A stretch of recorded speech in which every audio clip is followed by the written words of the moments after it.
In 2025, the Airbnb market collapsed. Occupancy rates across the UK have dropped. Hosts are exiting and regulations are pushing a lot of hosts out of the market. Most operators we know right now are struggling, and yet last December, our worst month of the year, we done over £120,000 in revenue. So in this video, we're going to be showing you exactly what we're doing differently in 2026. Because if you're running an Airbnb business right now and you don't have these three things in place, you're going to get beat too. The number one mistake that me and Joel see as Airbnb operators is people treating their business as a side hustle. If you're trying to build something that's sustainable, that pays you every single month, and you're trying to scale this, treating it like a side hustle isn't going to do you any favors when there's people treating it like a real business. And that's exactly what Airbnb is. There's way too many moving parts to the operation for you to treat it like that. All you're doing in that scenario is you're not going to be competing with these type of people. You're not going to be the one winning these bookings. A lot of hosts as well, I see, aren't tracking their data. They're not making data-driven decisions. If you don't know exactly at what point you're losing the guest, then how do you know what to rectify, right? And there's certain parts of the data that you absolutely need to be tracking. And these are tweaks that we do as a business every single day.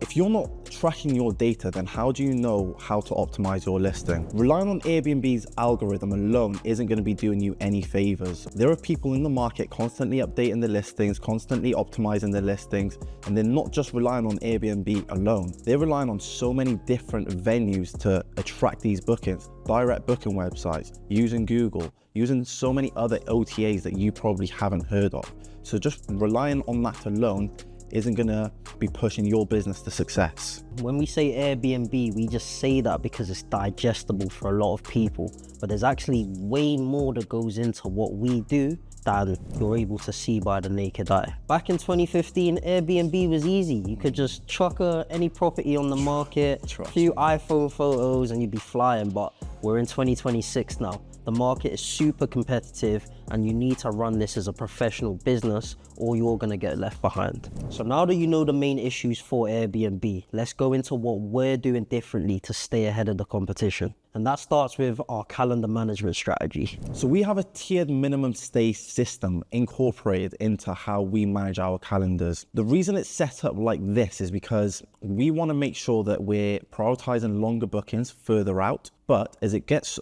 more onto the shorter term, or as the lead times get a lot closer, that's when we drop our minimum night stay. And what that ensures is that we don't have any gap nights in our bookings or in our calendar, meaning that we're pumping as much revenue as possible. And the way this actually looks is that further than 29 days out in the calendar, you've got a minimum stay of about 2 weeks. As you drop down to 7 days ahead, it drops to about 4 nights. And then from tomorrow, we'll have 2 nights of minimum. What that ensures is that none of these gap nights get left. Why this is effective is because you're always positioning yourself for the highest value booking, right? You got to think about it this way.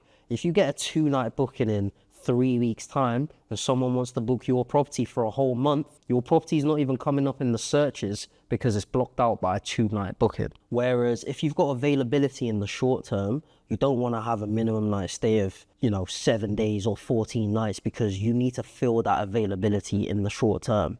So in tiering your calendar management strategy, you're always positioning yourself for the highest value booking, which is exactly what we do.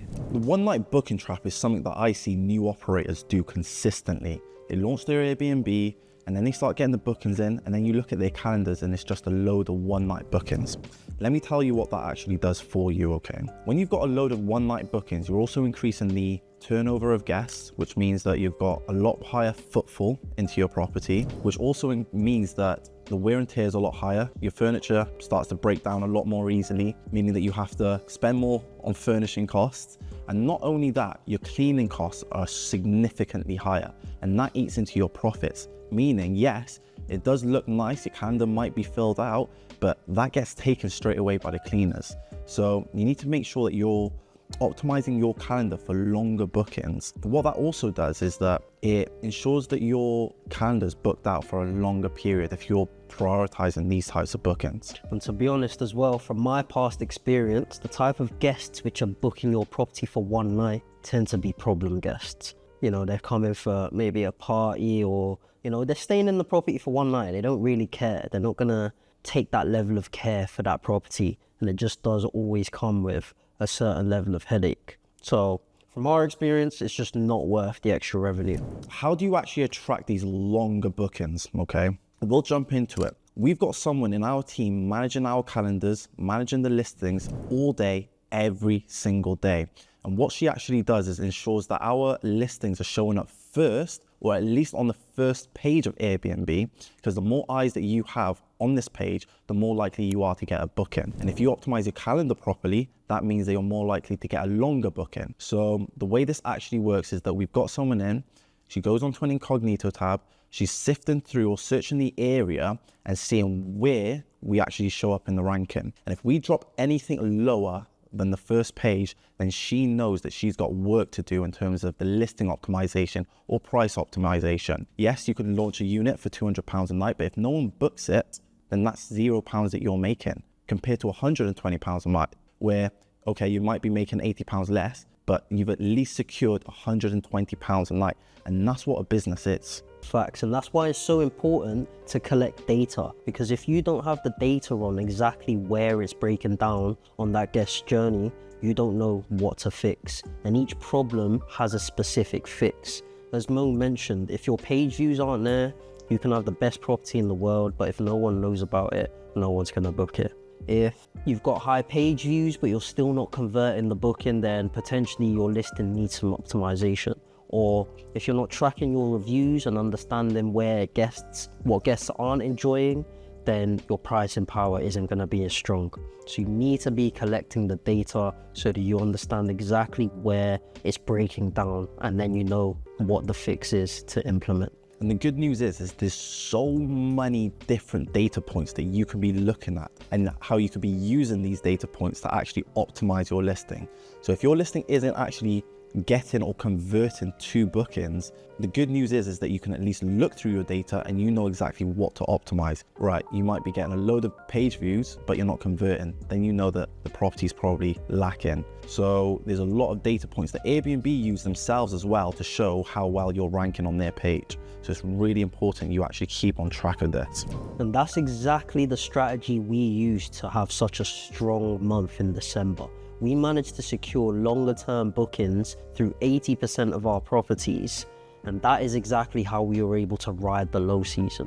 It wasn't no magic or no fancy wave of a wand. It was through pure strategy and strategic moves, which have been set up on the back end of the high season. So you need to be setting these things up early, positioning yourself well, so that you can get through that low season. Once you've got your calendar management in place, now it's down to you to make sure that you're marketing your listing correctly so the right eyes fall onto this listing, and that you ensure that it converts into a booking. So how we do this is, I know we mention Airbnb a lot, but as I mentioned earlier, it's just a digestible term that a lot of people understand.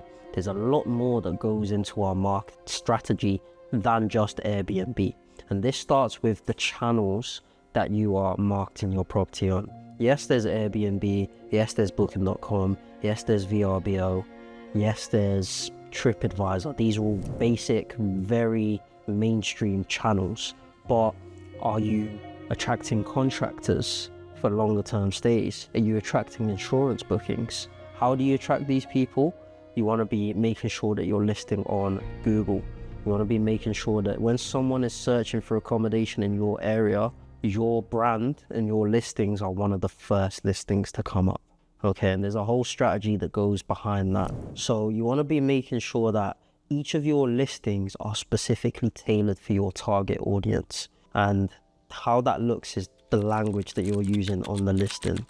You want to be talking to your contractors, or talking to your insurance bookings, or talking to your professionals, because what this does is it all adds to your SEO. So when someone searches for contracts or accommodation in Bristol, they know, or we know, that Auto Luxo is going to come up first. And what that means is we're not just relying on Airbnb and Booking.com. We've got our own direct booking strategy, so that, say Airbnb puts their commissions up to 50% one day, we know that our business is still able to survive. And it's through that whole implementation of our marketing strategy. Another part of marketing that most people don't realize is furnishings, how well you furnish a unit.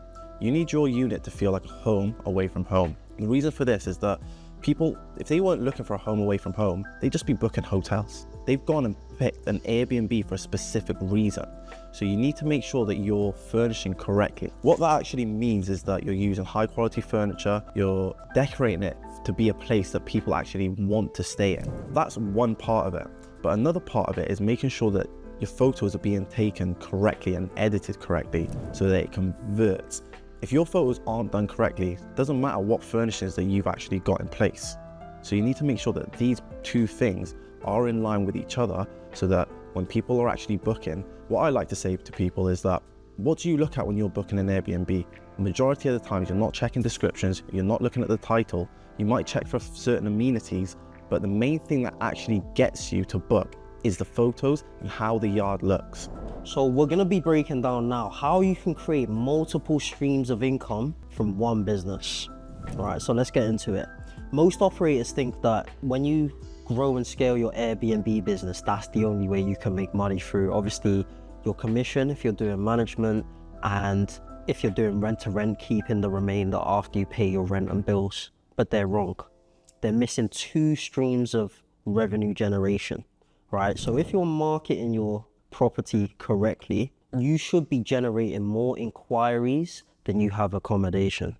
And if you're generating more inquiries than you have units, you can turn those inquiries into income. How do you do that? You do that by passing those inquiries to other operators in your area. If you approach an operator in your area with a big juicy inquiry, they're never gonna turn it down, because they're probably not doing what we're talking about in this video. They're not watching this video right now. And how you turn that into money is you charge them a commission on that booking, right? So you might have a direct booking for £3,000 per month for the next 6 months. You know, you've generated the inquiry, you're doing your direct booking strategy, you're marketing on all of the platforms, including, you know, the Comfy Workers and the Square, and you might get this inquiry come in and your property can't necessarily accommodate that. You then approach another operator with the inquiry and you tell them, look, I charge a commission on this inquiry. That commission goes to you, the booking goes to the operator, everyone's happy and everyone's making money. Okay, so this is a huge strategy that's slept on by most people. A second revenue stream that you can actually use and utilize for your business is actually furnishing for landlords. I love landlords that need furnishing. One of the reasons is because I enjoy furnishing, but another reason is that it's straight profit. You're making a margin, you're charging a percentage on top of these furnishing fees. A reason why it's so important is that, like we mentioned previously, is that if it's not furnished correctly, it's not marketed correctly, then you're not going to be converting to bookings. Landlords don't know how to furnish to convert to bookings. And also, furniture comes within a strategy in itself. You need to be making sure that you're optimizing for occupancy. So again, that's an extra bit of revenue that you can pump through the business. If you've got a massive bedroom, let's say, and you're just putting one bed in there, that's just one guest that you can fill in. If you were to able to actually utilize the space effectively, which is something that you know how to actually do because you work in Airbnb, then you're able to pump a lot more revenue through that property, because instead of one bed, you're able to fit 2 or 3 beds, and let's say they're double beds, that's now up to 6 guests that you can fit in one room. And it's a very effective revenue stream because these landlords don't know how to do it, or they don't have the time to do it. So we charge a 30% margin for sourcing and coordination. So for us to actually go out and search for the product and make sure that this unit is a desirable unit. And then we charge another 30% for assembly. If you're business savvy, you can get someone to go out and actually assemble the unit for you for less margin, and you're keeping the rest of the profit. So the market collapsing is actually a good thing for operators who know what they're doing. Operators who are only reliant on one stream of income, they're going to get phased out of the market. But if you're an operator that actually knows what you're doing, then you're gonna end up with less competition and more of the market share. You've also got regulations like DAX 7 coming in, which for individual hosts, they're not gonna wanna deal with it. So a lot of people are getting pushed out of the market, but if you're well equipped and well informed, this is actually a strong position to be in right now. You're positioning yourself as a professional management company within the business. And what that actually does is phases out all the amateurs, the people who are driving nightly prices down. So the reason it's so important is because of the fact that as supply goes down, demand will naturally go up and you're able to charge a higher nightly rate. So if your business is struggling right now, it's not the business, it's the model that you're using. You're not positioning yourself correctly, you don't have the right systems in place, you're not marketing your unit correctly, and you've probably only got one source of income. The operators that won in 2025 aren't lucky. They just built the right systems. And the right systems is everything that we previously had mentioned, making sure that everything is tight. So your marketing is tight, your calendar management is tight, you're furnishing units correctly. And so once all of this is correct, you're able to attract more bookings than you have properties, meaning you can squeeze as much revenue that you can through property. So in the next video, we're gonna be breaking down exactly the data that we track and exactly the decisions that we make using that data to very importantly generate more revenue in our business. So if you're interested in giving that video a watch, hit that subscribe button and we'll see you on the next one.